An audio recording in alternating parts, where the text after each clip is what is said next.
Sometimes I wonder, am I the architect of my own prison? It's not really about blame, is it? Maybe it's more about the structures I build for myself, often without noticing. I catch myself searching for reasons, my past, my job, the world outside. But I keep coming back to this.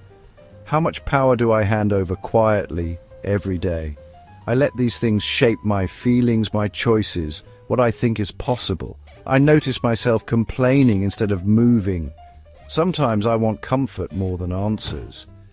Maybe I've grown used to the weight of these chains, or maybe I just think I have. The truth is, these chains, I might have made them myself. But why do I keep holding on? Maybe the key has always been there. What would happen if I picked it up just once? Sometimes I wonder if my mind is building its own prison, soft, subtle, and strangely comfortable. Distraction and validation. Maybe those are the bricks and mortar I keep reaching for. Social feeds, endless shows, constant notifications.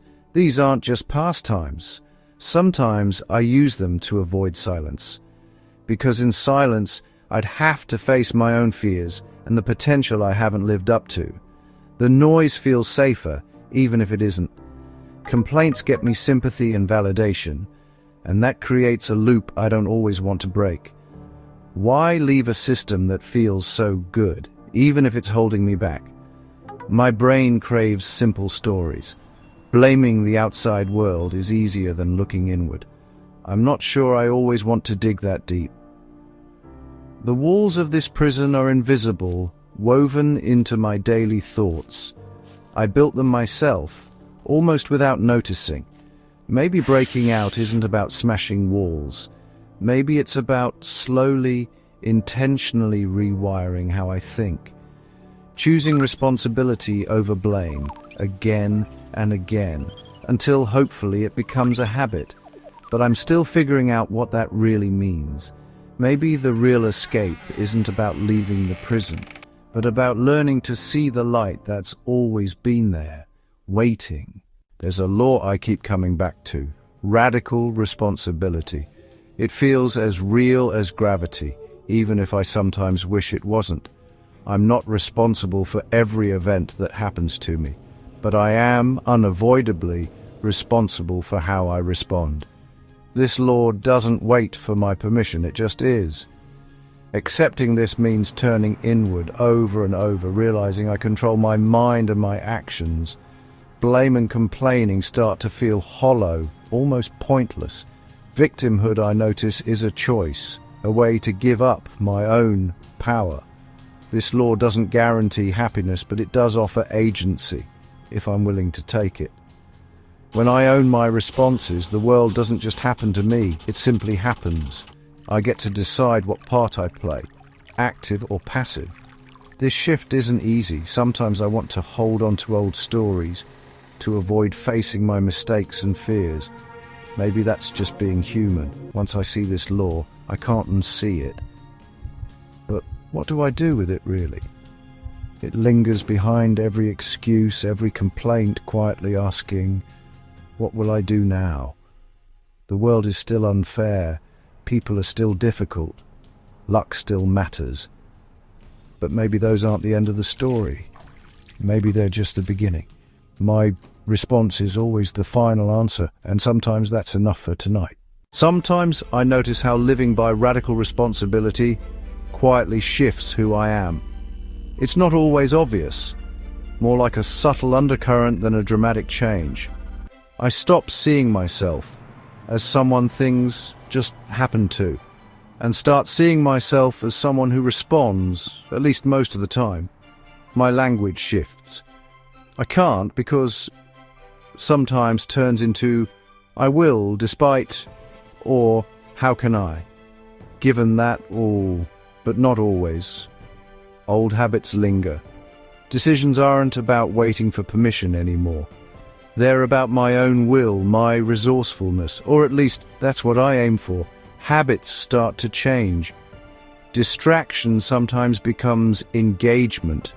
Complaining when I catch myself becomes problem solving.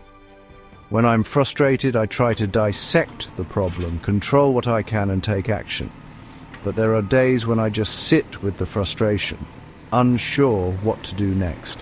I still feel everything: anger, doubt, hope, but I try not to let those feelings dictate my actions. I choose my response, or at least I try. I'm not sure if I'm ever fully free from circumstances or others' opinions. Maybe that's the part I haven't figured out yet. This identity isn't easy to hold on to. There are no easy comforts, just a kind of ongoing self-honesty. But it's built on my own agency. Even if it wavers, it's forged by difficult choices, not something I just receive.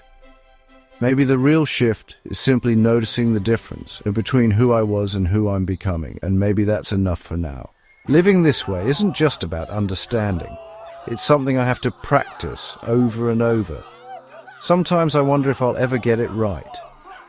There are two principles I keep returning to, almost like mirrors I hold up to myself, hoping for honesty. First, an excuse audit. I try to catch myself in the act. For a week, I note every time I blame something outside myself. I don't judge, just record. At the end, I look for patterns. Sometimes they're obvious, sometimes not. For each, I ask, what was actually in my control? The answer isn't always clear. This isn't about self-criticism. It's about noticing how often I hand away my own power. The second principle, silent ownership, still challenges me. When things go wrong, I try not to explain or justify. I just take ownership quietly, inside. I acknowledge the failure, try to see what I could do differently, and make a plan. Sometimes I'm not sure what the plan should be. This is just for me. No audience, no applause. It's a way to build self-reliance, to separate accountability from performance. I'm not doing this for praise. I'm not even sure what I'm hoping for sometimes. Maybe it's just a private promise to keep growing, even when no one sees. By skipping the declarations, I'm left with my own integrity and the question of whether that's enough. I become my own witness, my own critic. Maybe that's the beginning of something unshakable, or maybe it's just the next step. Either way, it's enough for tonight. These ideas are brutally simple. At least that's how they seem to me. You're responsible for your responses. I keep coming back to that. Most people nod, maybe even feel a spark of hope, like they've glimpsed the key to their prison. But then life resumes. Old habits return. The key feels heavier than before. It's easier, I think, to slip back into the comfort of blame and victimhood. This is the tragedy of human potential. Clarity isn't action. I wish it were. The gap between knowing and doing, that's where most lives are lost. Crossing it takes daily, gritty commitment, not just inspiration. I'm not sure I always manage it myself. Most won't change. They'll keep complaining, holding the key in their pocket. They'll see others walk free and call it luck or privilege. Maybe sometimes it is. Anything but face the truth. Freedom is a choice. But what if it isn't always that simple? Still, the choice waits for us every day. The weight of this knowledge is heavy. I feel it too. But maybe, just maybe, it's the weight that reminds us we're alive. I find myself thinking about the mental prison, the law of ownership, how the key sometimes feels heavier than it looks. There aren't any more secrets here, just the quiet weight of a decision that only you can make. One path circles back to comfort and blame, the other to agency and all the uncertainty that comes with it. Maybe it's not always clear which is which. This knowledge lingers now, quietly echoing in every excuse, every hesitation. The question isn't really about whether change is possible. Maybe the real question is, what does it mean to pick up the key? I'm not sure I have a perfect answer. In this quiet moment, the choice is yours to shape. Perhaps that's where the real strength begins.